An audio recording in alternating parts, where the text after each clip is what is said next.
एक छोटे से गांव में एक लड़की रहती थी। गोरी गोरी हर दिन की तरह अपने सिर पर गढ़ा लेकर कुएं की तरफ गई।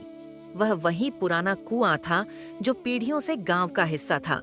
कहते हैं उसे कुएं का पानी बहुत मीठा और स्वादिष्ट था।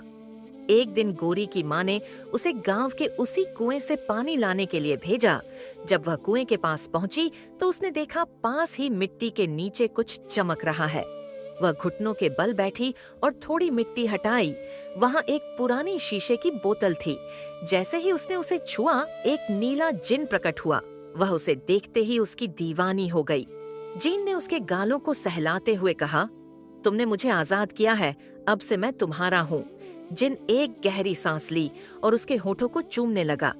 इसके बाद जिन इस बोतल में चला गया और गोरी उसे बोतल को घर ले आई और उसे अलमारी के पीछे छिपाकर रख दिया। वह सोचने लगी, जब रात में माँ सो जाएगी तब मैं इस बोतल को चुपके से खोलूंगी। रात लगभग हो चुकी थी। गोरी ने माँ के लिए खाना पकाया और अपनी माँ को पेट भर खाना खिलाया ताकि माँ जी जल्दी सो जाएं। रात 12 बजे को जब उसकी माँ सो गई तो उसने अपने कमरे में एक दिया जलाया। उसे दिए की रोशनी पूरे कमरे में फैल गई। फिर वह अलमारी के पीछे गई और उसे बोतल को हाथ में लिया। जैसे ही उसने बोतल का ढक्कन खोला, नीले धुएं जैसी रोशनी पूरे कमरे में फैल गई। धीरे धीरे उस धुएं से वही जिन प्रकट हुआ। वह मुस्कुराया। उसकी आंखों में एक गहरी चमक थी। वह चलते हुए उसके पास आया और उसके गालों को सहलाते हुए बोला, मैं अब से तुम्हारा हूँ, तुमने मुझे आजाद किया है। उसने गहरी सांस ली और गोरी को बाहों में लेकर किस करने लगा। धीरे धीरे दोनों को एक दूसरे से मोहब्बत हो गई। जिन रोज रात आता, कभी उसके गालों को सहलाता, कभी उसके होठों को चूमता। इस तरह से वह दोनों करीब आने लगे। गोरी को लगता कि यही जिन की सच्ची मोहब्बत है। रोज रात दोनों बातें करते। जिन गोरी को जादुई तारों की कहानी सुनाता। धीरे धीरे गोरी उसके और पास आने लगी। एक रात जब जिन उसके बहुत करीब था, दोनों एक ही बिस्तर पर थे और उन दोनों के बीच की गर्माहट बढ़ती जा रही थी। उसी समय गौरी की माँ नींद से उठी। उनका ध्यान गोरी के कमरे की तरफ गया। वो सोचने लगी, गोरी क्या कर रही है।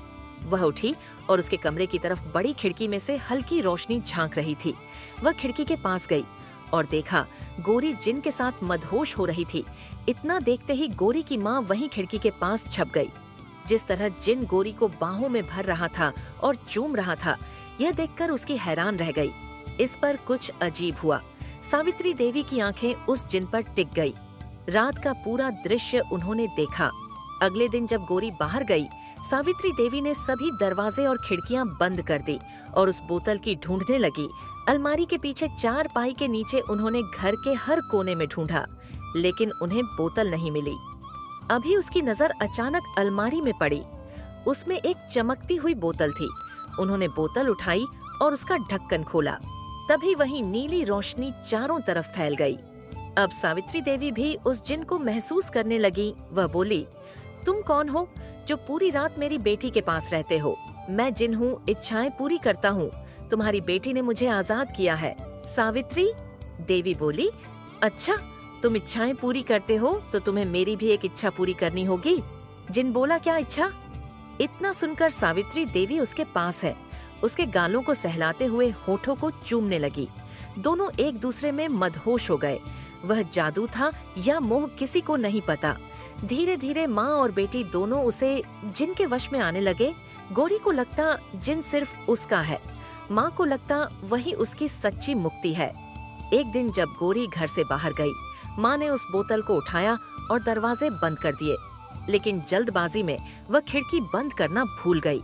उधर गोरी जब अपना काम खत्म कर घर लौट रही थी, वह लगभग घर पहुंचने ही वाली थी। इधर सावित्री देवी उस जिन के साथ मदहोश हो रही थी। गौरी जब घर के दरवाजे पर पहुंचे, उसने देखा दरवाजा अंदर से बंद है। तभी उसका ध्यान खिड़की पर गया। वह माँ को पुकारने के लिए खिड़की के पास गई। जैसे ही गोरी में अंदर देखा, उसकी आंखें फटी की फटी रह गई और मुंह खुला का खुला रह गया। गोरी ने ऐसा क्या देखा था जो उसकी आंखें फटी की फटी रह गई। कमेंट में अपनी राय जरूर बताएं और कहानी में आगे क्या हुआ, ये जानने के लिए सब्सक्राइब करें।